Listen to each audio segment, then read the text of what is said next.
네, 오늘 보실 하나님 말씀은 창세기 12장 전장이 되겠습니다. 창세기 12장 Book of Genesis Chapter 12 전장이 되겠습니다. 지난주와 마찬가지로 함께 말씀을 나누면서 읽기로 그렇게 합니다. 오늘의 말씀의 제목은 선민의 시작 아브라함입니다. 이른바 이제껏 쭉 지내왔던 거에서 가장 큰 분기점을 마련하는 순간이 창세기 12장이죠. 이 창세기 12장을 비롯해가지고 우리가 알고 있는 이른바 현대 역사가 시작되었다 해도 과언이 아니겠습니다. 홍수가 끝난 지 한 300년이 지나갑니다. 홍수 끝난 지 300년. 이 창세기 11장에 있는 말씀을 그대로 계산하면, 낳고 죽고 계산하면 292년이 지났습니다. 홍수가 있은 지 292년이 지난 다음에 아브라함이라고 하는 사람이 이 세상에 출생하게 됩니다. 그 사이에 많은 사람들이 많은 자녀를 낳았겠죠. 많은 사람들이 많은 자녀를 낳았고, 그리고 언어와 종족에 따라서 다들 흩어져 나갑니다. 언어와 종족이라뇨, 우리가 지난주에 보았듯이 홍수가 지난 후 100년쯤 되었을 때, 그러니까 아브라함 태어나기 한 200여 년 전쯤 되어가지고 이른바 바벨탑 반역 사건이 있지 않습니까? 우리 하나님께서는 흩어져서 이 땅을 잘 다스리라 했지만 우리 흩어지기 싫다, 뭉치자, 그리고 언제까지 우리가 밤낮 그냥 하나님 밑에서 그러느냐, 우리 이름 좀 내자, 우리 폼 좀 재자 하고는 자기의 이름을 내고 뭉치려고 바벨탑을 쌓은 것을 하나님께서는 언어를 혼잡하게 해가지고 흩어내 보내십니다. 하나님은요, 당신이 하고자 하는 일을 꼭 하시고 마세요. 긍정적인 방법이든 부정적인 방법이든, 쉬운 방법이든 어려운 방법이든, 착한 방법이든 아니면 악한 자를 통해서든 하나님께서는 당신의 일을 꼭 선하게 이루시고야 맙니다. 사람들이 그래서 언어와 종족과 따라서 이제 흩어지기 시작했죠. 그런 연후에 한 200년이 지난 사건이 이제 우리가 현재 보고자 하는 사건입니다. 그런데 재밌는 게 뭐냐면요, 아브라함이 태어났을 때 노아도 살아 있었습니다.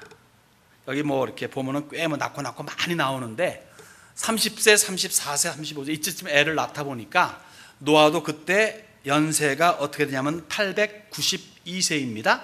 노아는 950세에 돌아가십니다.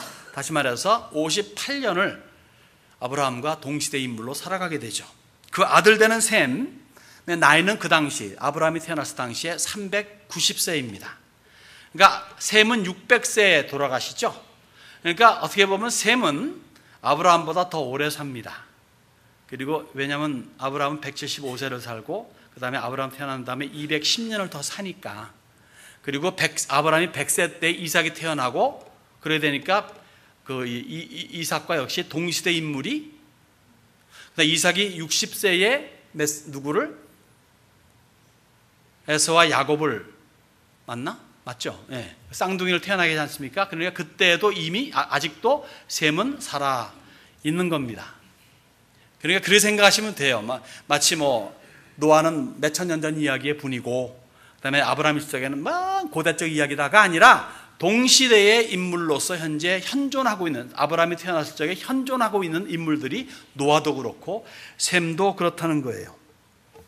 재밌는 것은 그렇게 대홍수를 직접 겪은 산 증인들이 아직도 눈이 시퍼렇게 살아있음에도 불구하고 이미 아브라함 때는 대다수의 사람들이 하나님을 도외시하고 자기네들끼리 살아가고 있었고, 자기네들의 동네에서 자기네들의 신을 나름대로 만들어가면서 종교 체계를 유지하고 있었다는 겁니다.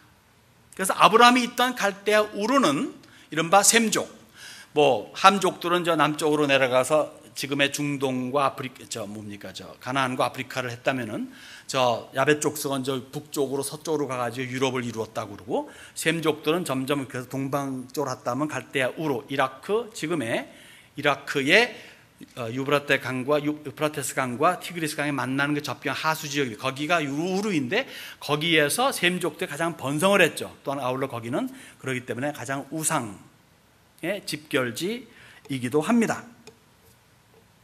나름대로 그들 나름대로는 그렇게 자기네들 종교를 가지고 보란듯이 살아가고 있어요.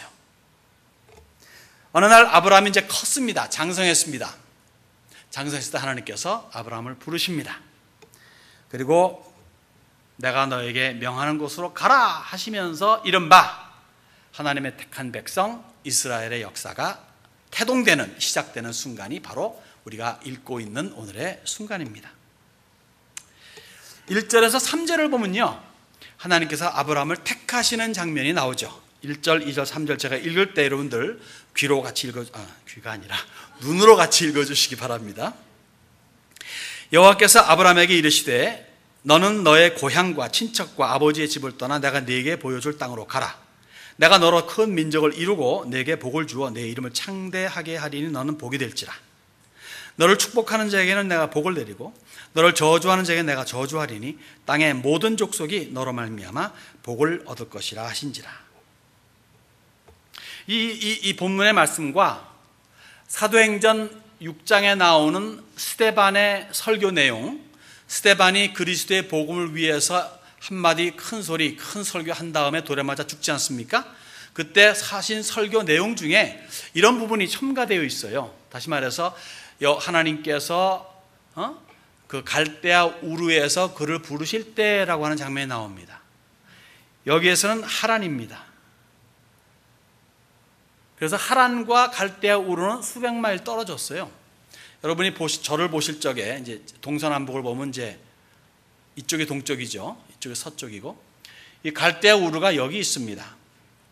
여기 유브라테 강과 티그리스가 만난 여기 지역, 쿠웨이트와 이라크가 있는 그 지역입니다. 여기에서 가나안 땅 가려면 일로 가는 거예요. 가나안 땅 이쪽에 있습니다. 여기 지중해가 있고 말입니다. 그런데 하란은 이곳에 있습니다. 이곳에 위로 올라간 거예요. 위에. 근데 하나님께서 하란에서 불렀다라고 하는 창세기라면 여기죠. 사도행전에서 그 스데반이 간증하는 것은 갈대아 우르에서 불렀다라고 그렇게 나옵니다. 그래서 종합하면 이런 거예요. 하나님께서 일단 이방 종교의 중심지라고 말할 수 있는 셈족의 중심지라 말할 수 있는 갈대아 우르에서 아브라함을 불렀다는 거죠. 갈대아 우르에서 아브라함이 떠나고자 할 때 어떤 연유인지는 몰라도 그의 아버지 된 데라 그리고 그의 조카 되는 롯이 함께 달라붙었다는 겁니다. 그리고 여행을 같이 간 거예요. 쭉 가다가 직선으로 가는 게 아무래도 유브라데 강이 좀 넓었는지 좀 낮은 지역으로 가려고 했더니 쭉 북쪽으로 올라갑니다. 강가 따라서 쭉 올라가다가 하란이라는 곳에 머무르게 돼요. 그것이 하란은 아니었겠죠. 다만 그의 막내 아들 하란이 갈대아 우르에서 먼저 죽었기 때문에 그 아들의 이름을 기념해서 하란이라고 이름을 하고서 살았던 모양입니다. 그러다 거기에서 정착하고 쭉 살다 보니까 얼마를 살았는지 모르겠으나 살다가 결국 데라가 죽어요. 죽은 다음에 하나님께서 다시 나타나셔서 아브라함에게 내가 너에게 지시하는 땅, 네 아비 데라가 아니라 너에게 지시한 그 땅으로 가라라고 명령하심으로 여기 아브라함이 다시 가나안 땅으로 가는, 그러면서 하나님께서는 아브라함에게 너가 나의 명령을 따라서 간다면 내가 너에게 복을 주겠다 말씀하십니다. 그 복의 내용이 1절과 3절에 네 가지로 기록이 되어 있습니다. 첫 번째가 뭡니까? 내가 너로 큰 민족을 이루고, 큰 민족을 이루는 복입니다. 여기서 말할 때 큰 민족 할 적에 사실 아브라함을 통해서 민족들이 많이 나왔어요. 사실은 그죠? 아브라함을 통해서 이삭만 나온 게 아니라 누구죠? 이스마엘도 있고 또 첩을 통해 그들을 통해 태어난 자녀들도 있거든요. 그렇게 말하면 다민족이지만 그러나 여기서 말할 때 a great nation, 한 큰 국가를 세워주겠다 함에 있어서는 아무래도 아브라함과 이삭과 야곱을 통해서 나온 12지파를 이루어서 국가를 세운 이스라엘을 지칭한다, 그렇게 볼 수 있겠습니다. 여러분, 이스라엘과 같이 4천여 년의 역사를 가진 민족이, 나라가 있을까요? 별로 없습니다.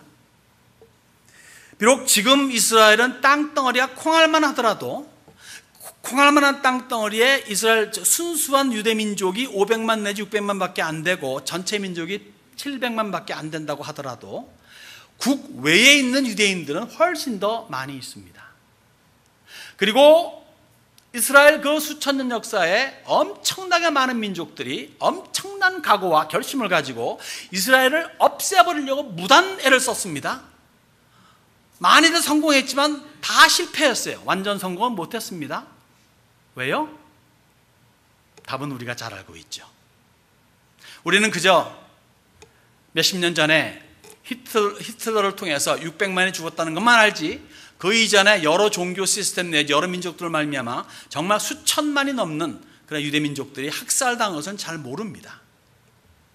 그리고 그러한 멸절 위기에 있었던 그런 위협 속에 있었던 때도 한두 번이 아니었지만, 이상하게도 이스라엘은 또 부흥과 번영의 가도에 있은 적도 한두 번이 아니었습니다.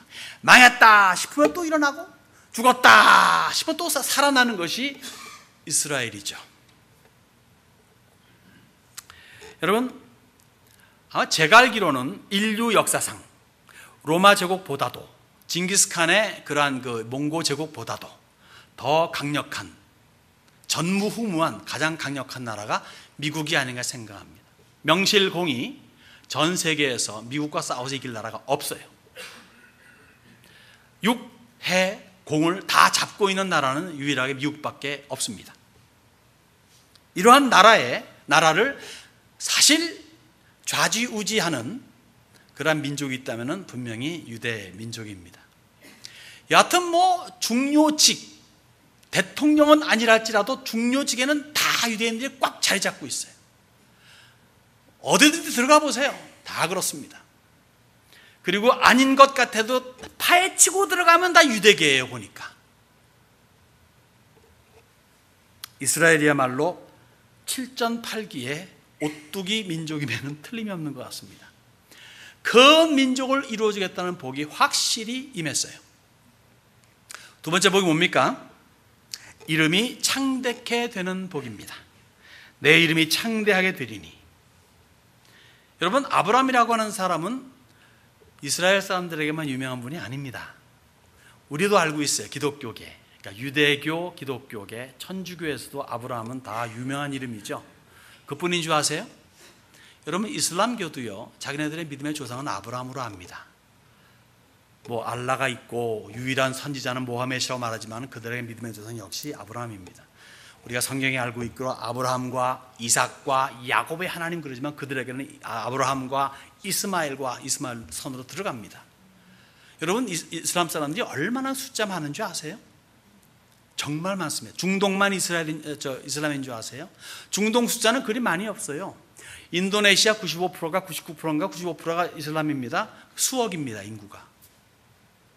말레이시아, 동남아시아, 아프리카의 많은 나라가 다 이슬람 국가입니다. 엄청나게 많은 숫자가 이슬람 백성들인데, 여러분, 그들도 아브라함의 이름은 알아요. 예수의 이름은 모를 수 있어도 아브라함의 이름은 압니다.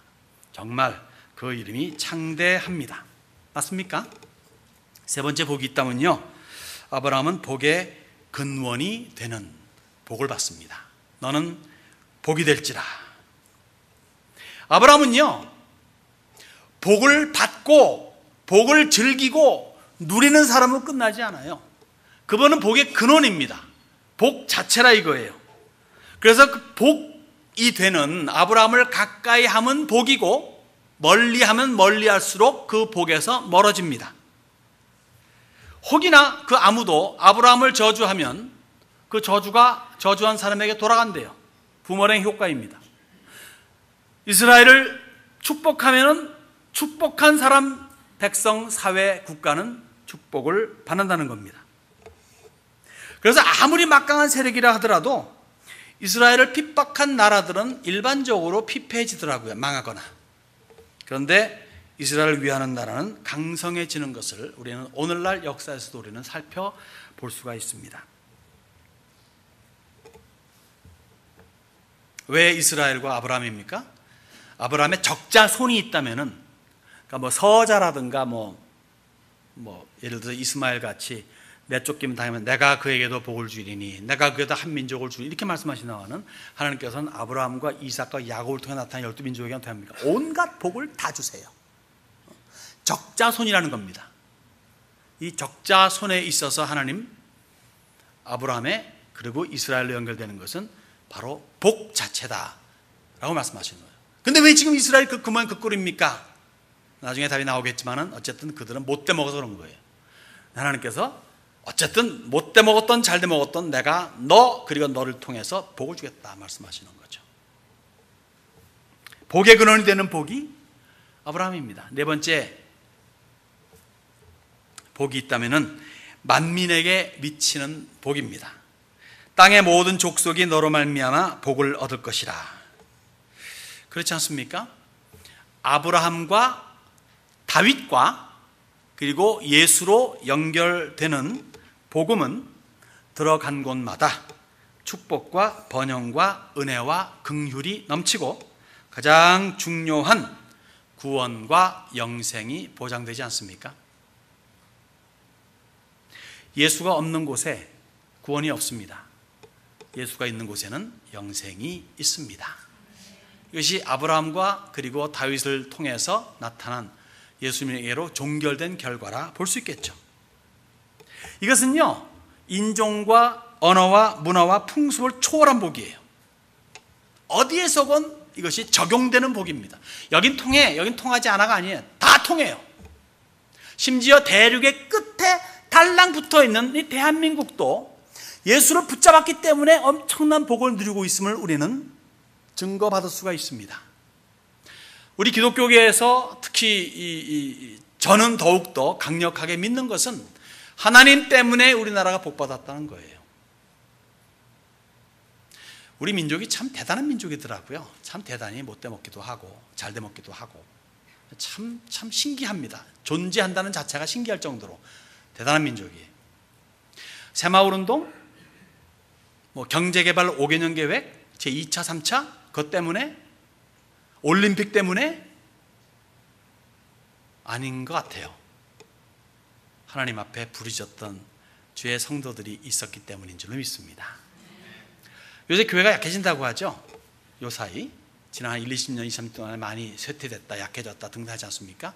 그러니까 걸맞게 지금 우리나라 경제가 어떻습니까? 국제적인 정세는 어떻습니까? 점점 더 위협 속에 빠지지 않습니까? 저는 연결되어 있다고 저는 믿습니다.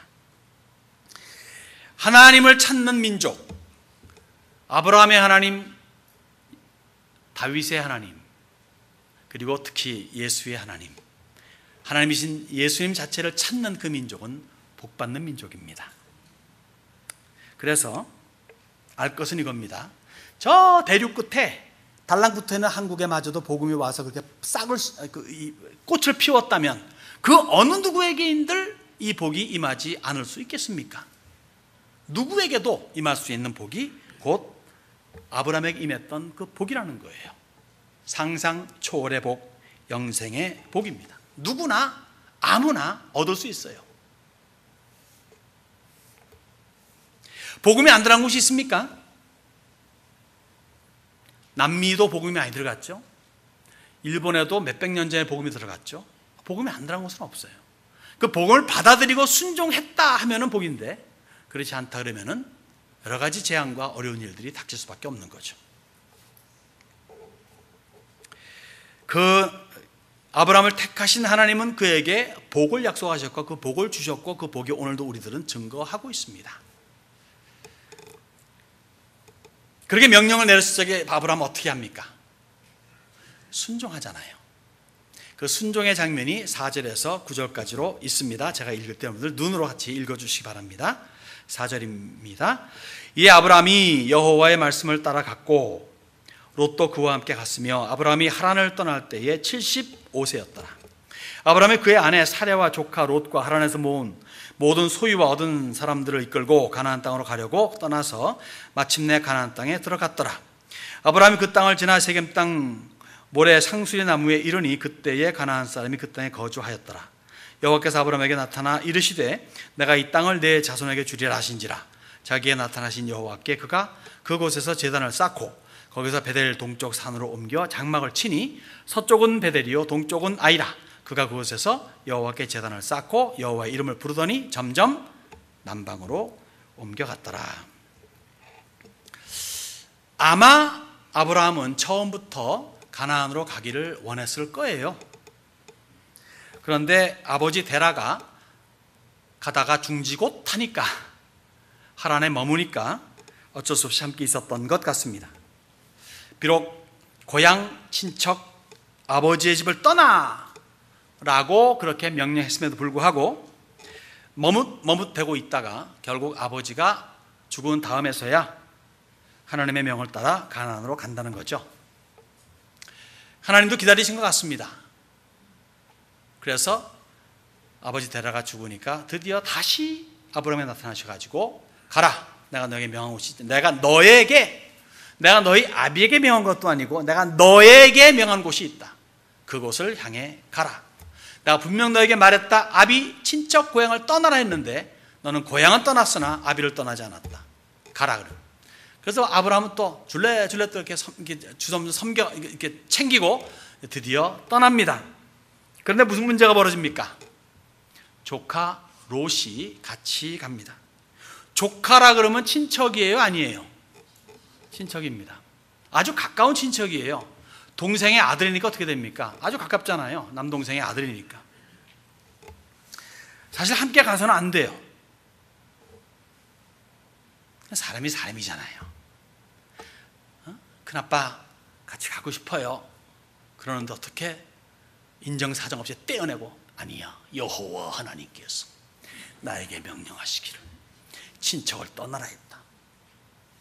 사실 처음부터 아버지 저 가겠습니다. 나도 같이 가자. 아버지 안 된대요. 하나님이 안 된다 그랬어요. 처음부터 딱 끊었으면 되는데 또 사람이 그렇게 못한 것 같아요. 그래서 아버지도 가고 조카도 가고. 왜? 자기 아버지 하란이 돌아가셨으니까 의지할 때 아마 아브라함의 마음이 좋았던 모양이죠. 누구 같이? 그래서 해서 같이 간 모양입니다. 그래서 아버지 돌아가시니까 그러면 그때 당시 깨달음이 있었다면은 아브라함이 롯아 너 여기서 살던가, 내가 잘 정착해 놨으니까 살던가, 아니면 다시 우르로 돌아가던가 그렇게 해라라고 했으면 더 좋았을 텐데, 큰아빠 갈래요 하니까 그래 같이 가자 했던 것 같습니다. 그래서 같이 갑니다. 결국 어떻게 됩니까?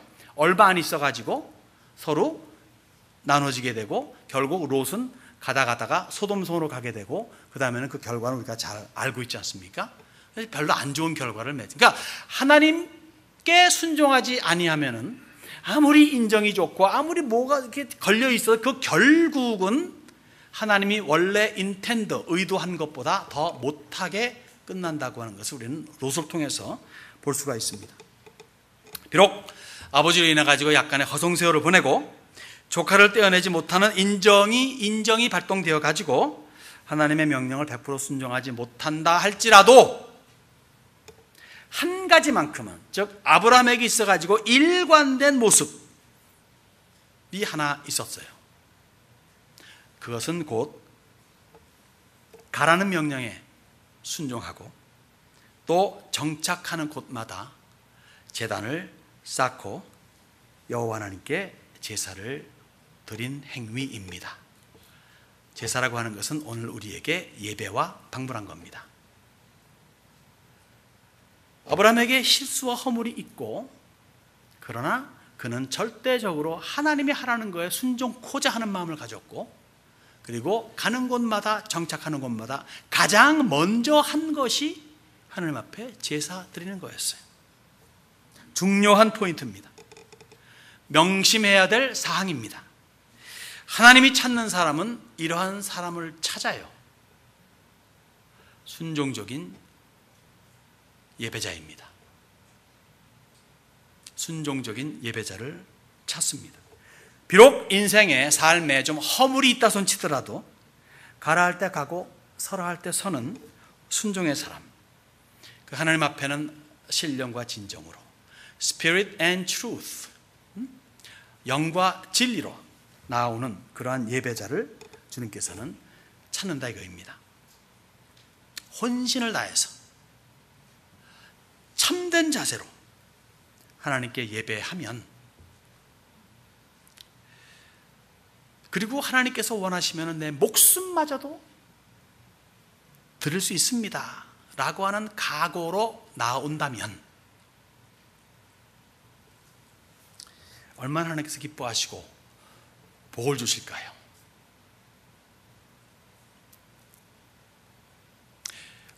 여러 번 우리가 언급하는 거지만 자식이 얼마나 귀합니까?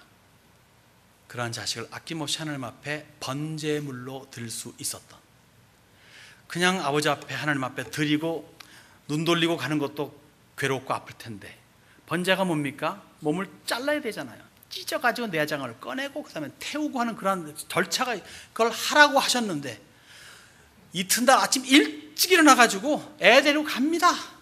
3일길을 걸어가가지고 그 다음에 거기다 장작불 태워놓고 그 다음에 진짜 죽이려고, 그런 비정한, 조카는 떼내지 못하면서 아들은 그냥 가차없이 죽이려고 하는 그런 비정한 아빠예요. 물론 그 결과를 우리가 잘 아니까 설명 필요 없겠지만 또 나중에 또 우리가 설교 나오겠지만, 하나님께서는 그러한 누구보다도 무엇보다도 하나님을 첫째로 여기고자 하는 마음, 하나님 앞에 무엇보다 언제보다도 무엇보다 제사 드리고자 하는, 예배고자 하는 그런 마음을 하나님께서는 기쁘게 받으신다는 겁니다. 속칭 믿음의 조상이라고 하는 아브라함과 이삭과 야곱의 공통된 특징을 하나 꼽으라면 곧 예배예요. 여러분, 아브라함, 이삭, 야곱을 한번 살펴보세요. 한번 이제 계속 나오겠지만 정말 성격 달라요. 어떻게 그 아버지에서 그 아들이 나올까 할 정도로 정말 다릅니다. 우선 아브라함은 씩씩하잖아요. 정말 대장부잖아요. 어느 한 큰 아부가장의 진짜 가장이고 진짜 많은 사람들 끌어안고 말이죠. 이끌고 하는 멋진 대장부, 아주 그런 사람인데, 이삭은 뭡니까? 뺏으면 빼앗기고, 우물 빼앗긴 게 한두 개, 우물 파는 게 쉬운 줄 아세요, 여러분들요? 어제 저녁에 여기 오피스 파는 것도 정말 힘들어 하는 걸 봤습니다. 우리는 못 파요. 다른 사람이 봤지. 그런 일이 있었어요, 어젯밤에.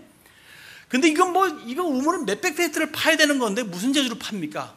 몇 개를 팠는데 다 뺏기고 말아요. 그래도 에휴 주여, 그러면 또 가요. 이삭입니다. 야곱 어떻습니까? 또 뒤통수 치는 것도 나쁘게 말하면은 그런 식으로 정말 성격이 다른데, 이들이 왜 하나님께서 나는 아브라함과 이삭과 야곱의 하나님 말씀하셨습니까? 이들의 속에 공통된 단 하나의 특징이 있다면은 하나님 앞에 예배하는 자였습니다. 하나님 앞에서 그냥 고꾸라지는 자였다 이거예요. 그러기 때문에 하나님께서는 나는 아브라함과 이삭과 야곱의 하나님이라고 말씀하신 거죠. 예배자가 얻는 특권입니다. 오늘도 그 특권을 우리는 누릴 수가 있습니다. 우선 예배자가 되는 거죠. 순종적인 예배자. 이 기본이 제대로 깔려 있을 때 언제든지 하나님께서 쓰고자 하실 때 쓰실 수 있고, 사용고자 하실 때 사용받을 수가 있습니다. 그러한 우리들입니까? 만일 하나님께서 이 시간에 나는 아브라함과 이삭과 야곱과 한 다음에 네 번째 이름을 넣으시려고 할 적에 여러분들의 이름이 들어갈 수가 있습니까? 아까 일부 때 그렇게 설교하면서 했더만 눈이 생글생글해지더라고요, 다들. 근데 여기서 갑자기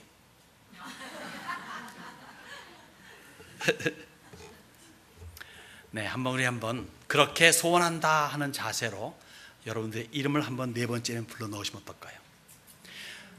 나는 아브라함과 이삭과 야곱과 그리고 이주영의 하나님이다. 기분 되게 좋아요. 사실 아까도 그거 할 적에 너무 기분 좋아. 지금도 좋네요, 계속. 자, 한번 같이 여러분의 이름을 불러가면서 네 번째 이름을 불러가면서 한번 같이 한번 크게 한번 불러보십시다. 나는 아브라함과 이삭과 야곱과 이주영의 하나님이다. 좀 기분이 업되지 않습니까? 그러한 느낌이 들지 않으세요? 그렇게 살아가십시오. 그렇게 하나님께서 기쁘게 여러분의 이름을 부를 수 있도록. 자, 그런데 이제 그러한 외침을 하려고 할 적에 약간 이렇게 되는 게 있잖아요, 여러분들. 그죠? 있어요. 왜 그렇습니까? 에휴, 난 누가같이 이렇게 참 앞장서서 믿음 생활도 제대로 못하고 그러는데, 내가 어젯밤에 내 마누라한테 싸우지 말았어야 되는 건데, 이런 약간의 후회도 있고 말이죠. 있어서 그럴 거예요. 그런데 그러한 것들은요, 여러분, 작은 허물들이에요. 설령 내가 누구를 죽였어. 작은 허물이에요. 내가 누구를 진짜 미워했어, 아니면 누구를 갈취를 했어.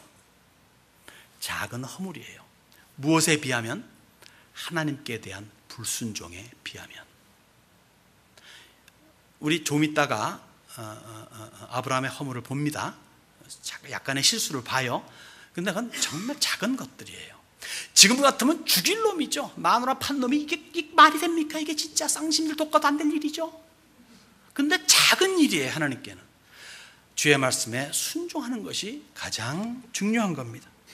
불순종이라고 하는 것이 가장 큰 허물이기 때문에 그 불순종이 아닌 다른 것들은 불순종에 비하면 그저 작은 것이라 이거예요.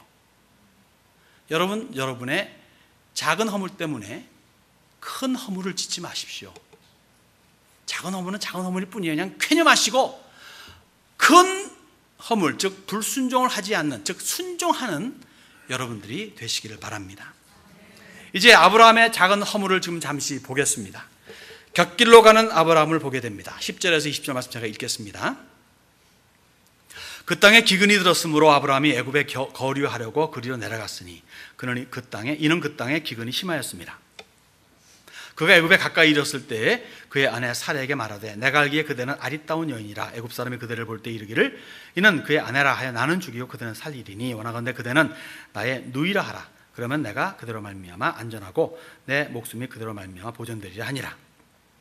아브라함이 애굽에 이르렀을 때에 애굽 사람들이 그 여인이 심히 아릇대함을 보았고 바로의 고관들도 그를 보고 바로 앞에서 칭찬함으로 그 여인을 바로의 궁으로 이끌어 들인지라. 이에 바로가 그로 말미암아 아브라함을 후대함으로 아브라함이 양과 소와 노비와 암수 나귀와 낙타를 얻었더라. 여호와께서 아브라함의 아내 사레의 일로 바로와 그 집에 큰 재앙을 내리신지라. 바로가 아브라함을 불러서 이르되 내가 어찌하여 나에게 이렇게 행하였느냐? 내가 어찌하여 그를 내 아내라고 내게 말하지 아니하였느냐? 내가 어찌 그를 누이라 하여 내가 그를 데려다가 아내를 삼게 하였느냐? 내 아내가 여기 있으니 이제 데려가라 하고 바로가 사람들에게 그의 일을 명하매 그들이 그와 함께 그의 아내와 그의 모든 소유를 보내었더라. 아멘. 아멘이 안 돼요? 여러분, 아무도 환경을 초월하고 사는 사람은 없습니다. 기근이 들었습니다.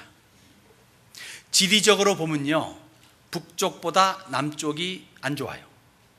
제가 아까 이렇게 설명하지 않았습니까? 이렇게 우르에서 유브라데 강을 따라 쭉 북쪽으로 올라갔다가 하란에서 가나안으로 내려올 수밖에 없어요. 북쪽에서 남쪽으로 내려옵니다. 무엇을 말하는 걸까요? 내려오면서 그들은 헤르몬산도 받고 그 다음에 갈릴리 유역도 받고 그 다음에 쭉 내려와서 결국 이제 세겜, 그 다음에 나중엔 헤브론, 나중에 남쪽으로 정착을 하는 겁니다. 다시 말해 북쪽이 얼마나 비옥하고 물 많고 좋은 곳임을 알고 있는 거예요, 나름대로는. 그런데 지금 아브라함은 계속 남쪽으로 내려갑니다. 기근이 임했음에도 불구하고 그럼 당연히 물 있는 곳으로 가야 되는데 왜 자꾸 남쪽으로 내려갑니까? 현재 곁길, 결국은 가나안을 떠났습니다. 애굽으로 들어가게 됩니다. 애굽은 그 당시에 어떤 나라입니까? 그 당시에 강대국이요, 문명 국가입니다. 최고의 문명을 자랑하는 국가예요. 그 당시에는 함의 문명이 가장 먼저 발달합니다. 거기를 좀 가고 싶었던 것 같아요. 좀 구경하고 싶었던 것 같아요. 이런 기회에 잠시 거기 한번 지내보자라고 그런 생각을 가졌던 것 같습니다. 곁길입니다. 아무리 좋아 보여도 하나님 원하지 아니하시고 허락하지 아니한 곳은 가지 말아야 되는데 가고야 말았습니다. 그래서 문제가 벌어지는 거죠. 무슨 문제입니까? 아내가 너무 예뻐요. 저도 요새는 걱정 안 합니다. 과거에는 참 걱정을 많이 했었거든요.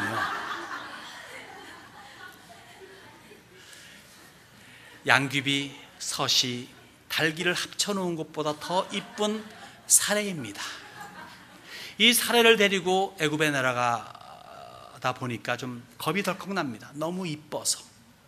혹시 자기를 죽여버리고 아내를 취하지 않을까 해가지고 아내랑 협상을 합니다. 사실 이복누이이기도 해요. 이복누이. 너 이제 남편이라 그러지 말고 내가 널 누이라고 할 테니까 그렇게 우리가 서로 이해하자. 그렇게 말합니다. 아니나 다를까 너무 이쁘니까 소문이 납니다. 바로의 고관 대작들도 침을 질질 흘립니다. 왕의 귀에 드디어 들어옵니다. 왕이 부릅니다. 보니까 진짜 경국지색이에요. 우와, 선뜻 아내로 삼겠다고. 그러니까 아브라함이 네, 언제든지요. 그 덕분에 아브라함 어떻게 됩니까? 대부호가 됩니다. 우, 양, 낙타, 그다음에 노비들까지 쫙 얻습니다. 그리고 또 뭘 갖습니까? 왕의 처남이 되는 거예요. 왕의 측근이 되는 겁니다. 권세자가 되는 겁니다. 아내 판 값은 대단히 좋은 것 같아요. 저는 그래도 안 팔았습니다, 아직까지. 그런데 드디어 하나님께서 침묵을 깨시고 손보시기 시작합니다. 왕의 가정을 무슨 재앙인지 모르겠지만 엄청난 재앙을 내리셨어요. 얼마나 그 재앙이 급하고 강했던지 바로가 분명 술사들을 불렀겠죠. 야야, 점 좀 쳐봐라. 무슨 일이야? 이게 웬 사건이냐? 술사들이 이렇게 점치니까 결국 누구에게로? 아브라함에게로 딱 포커스가 갑니다. 왕이 부릅니다. 웬 사건? 아브라함이 말할 수밖에 없겠죠. 그런데 왕은 그 당시에 얼마나 그 사건이 급하고 심하고 힘들고 괴로웠던지, 무서웠던지 이유 불문하고, 그래, 당장 네 아내 모시고 나가. 애굽에서 나가. 그리고 멀리 가. 네 고향, 네가 하나님이라는 분이 너에게 명령한 그 가나안으로 가. 그리고는 아마 웃돈 더 얹어줬던 것 같아요. 그래가지고 그 많이 받은 거 플러스 더 가지고서 그는 호탕탕 애굽을 떠나서 가나안으로 가게 됩니다. 아내를 바친 비가 아니에요. 아내를 빌려준 비도 아닙니다. 아내를 잠깐 관람시켜준 비가 그렇게 엄청난 대가를 받은 거예요. 아내 관람비. 물론 저는 그런 아내를 관람시키지도 않았습니다. 여러분, 재밌지 않습니까? 허물은요, 사실 아브라함에게 있어요. 따지고 보면은. 그 바로는요, 나름대로는 예우를 갖추어 가지고 이 사례라는 여인을 장희빈 같은 그런 식으로 모셔드리고자 한 겁니다. 그래서 건드리지도 않고 준비를 다 갖춰가지고 나름대로 결혼식을 하고 진짜 이렇게 하리라 하고 그렇게 애지중지한 거예요. 귀하게 여긴 겁니다. 그런데 그러기도 전에 엄청난 재앙이 바로에게 임했습니다. 허물은 아브라함에게 있는데 어떻게 이거 해석해야 됩니까? 저는 이렇게밖에 해석이 안 되더라고요. 하나님은 우리 편이다. 하나님은 항상 성도 편입니다. 그래서 하나님의 사람은 하나님이 하나님의 방법대로 다루시지 사람이 이러쿵 저러쿵 할 계제가 안 된다는 거예요. 만일 사람이 어떻게 하려고 한다면 그 사람에게 허물을 물으신다는 겁니다. 다시 말해, 너는 누군데 내 종에게 이래라 저래라 이랬다 저렇다 말하느냐. 내 종은 내가 알아서 해. 오늘 참 행복하신 분들입니다. 어제 고생하신 분들이 있어서 오늘 마음껏 여러분 물 쓸 수 있고 화장실에서도 너끈히 수치당하지 않을 수가 있습니다. 수도 파이프가 터져가지고 어제 고쳤는데 생각보다 시간이 오래 걸렸어요. 일하시는 사람들이 여럿이 있었습니다. 우리 그 HJ 그룹의 회장께서 직접 오셔가지고 같이 일하셨는데, 근데 저는 보면서 멀리서 보면서 막 지저분하잖아요. 그 뭐 진흙 속에 다 일 끝나고 하나님 밤에 비를 팍 주셨으면 얼마나 깨끗했겠습니까만은 일하는 도중에 비가 와가지고 완전 진흙으로 변해버렸어요.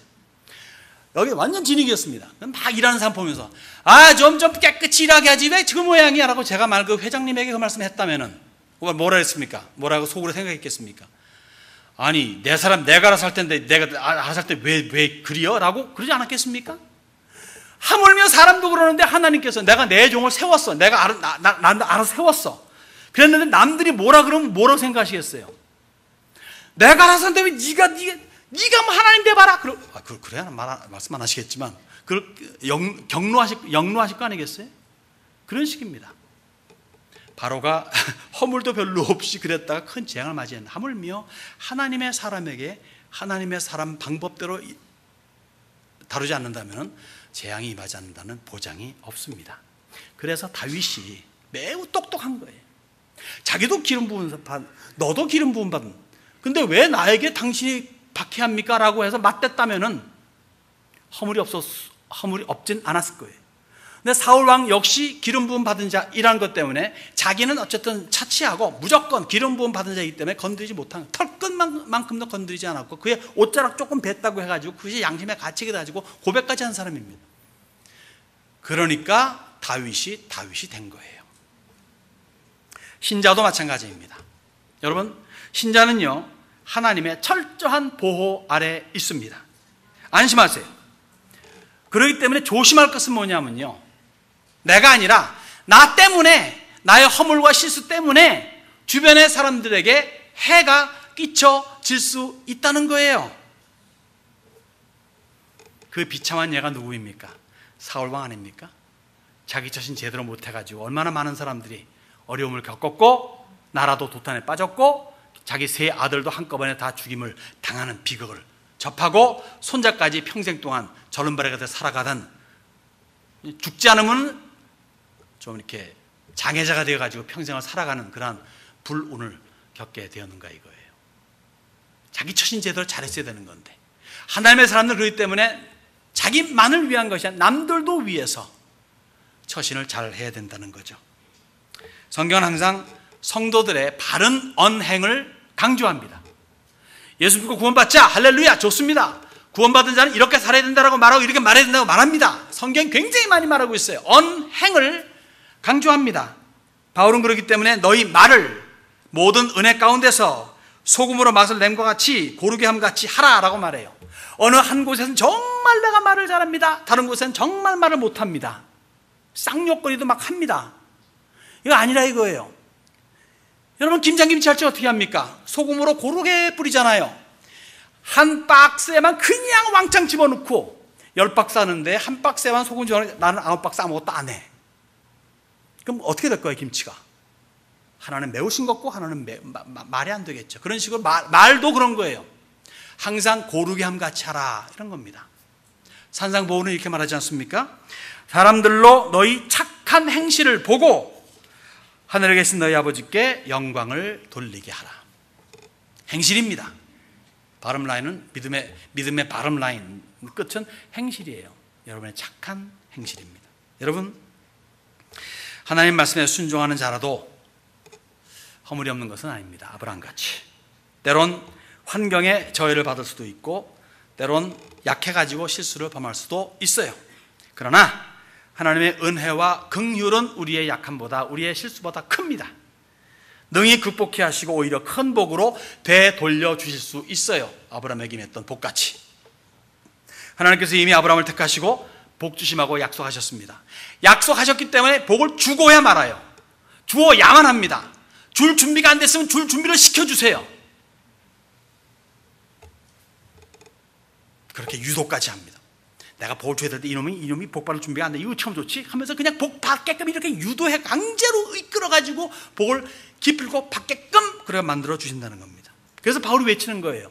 너희 안에서 착한 일을 시작하시니, 성령이죠, 성령 하나님께서 그리스도 예수의 날까지 이루실 줄을, He will complete, 완성시키실 줄을 내가 확신하노라.